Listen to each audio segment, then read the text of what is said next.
Well, how quickly the early part of the year is flying along, and it's hard to believe that only just over a month away from the big two-day Scone Cup Carnival, and preparation, well, they've been happening for quite some time. Jason Hill is the CEO who joins me. Wow, it comes around so quick. Yeah, it certainly does, Gavin. I mean, to think that it's only 4 weeks this Friday until the daily Scone Cup Carnival begins, it's extraordinary.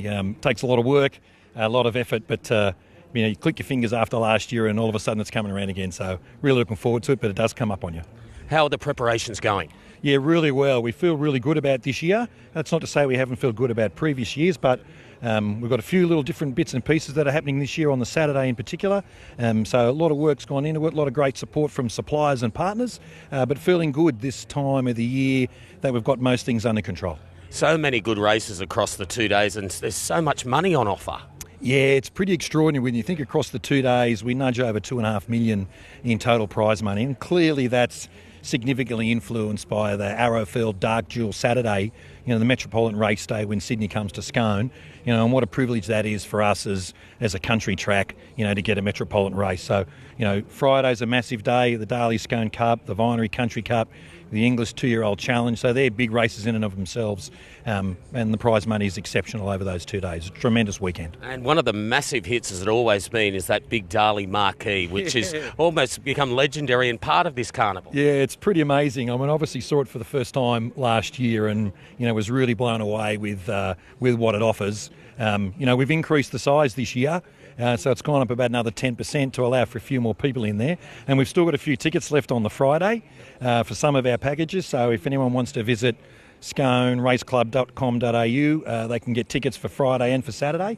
But it's an amazing marquee, great food, great meal, entertainment. It's pretty exceptional. And hopefully that crosses through all the function and events we do on the day. And Jason, because it's such a very spacious area, it's so good for families too to get out here. It's really interesting you say that. One of the things we are doing a little different on the Saturday, so that's particularly the Saturday, is going to be a little bit more flexible in relation to how we allow patrons to come into the venue. So traditionally we haven't allowed food and drink to be brought in, but on Saturday we certainly allow people to bring their own food in because we're really keen on that picnic atmosphere.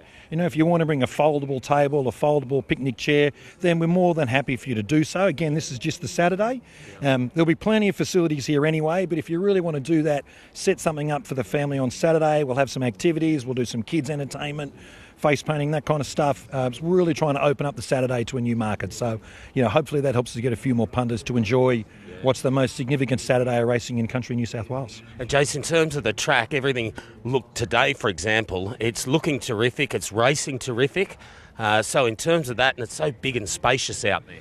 Yeah, look, clearly we're really fortunate that when we came out here in 1994, we had a greenfield site that allowed us to build what's pretty close to the perfect model for racetracks.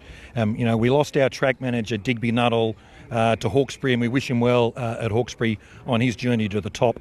But we're really pleased to have a new track manager on board, Sam Murray, who comes to us having spent 5 or 6 years at Gosford a couple of years back. So really excited what he can bring, and he's lucky, like we all are, to have the natural advantages we have here at Scone with really good facilities, and we look forward to him joining us and taking us to the next level. So for people that haven't been here before but want to, contact the club and you'd have all sorts of packages available, I imagine. 100%, Gavin. The best way to do that is go to the website, sconeraceclub.com.au. You'll find everything you need to know about the Daily Scone Cup Carnival on that website. If you have any questions, you can always call the club, but straight to the website, first port of call. Best of luck with it. I'm sure it'll be a resounding success as it always is. Thanks, Gavin. Good man. Much obliged.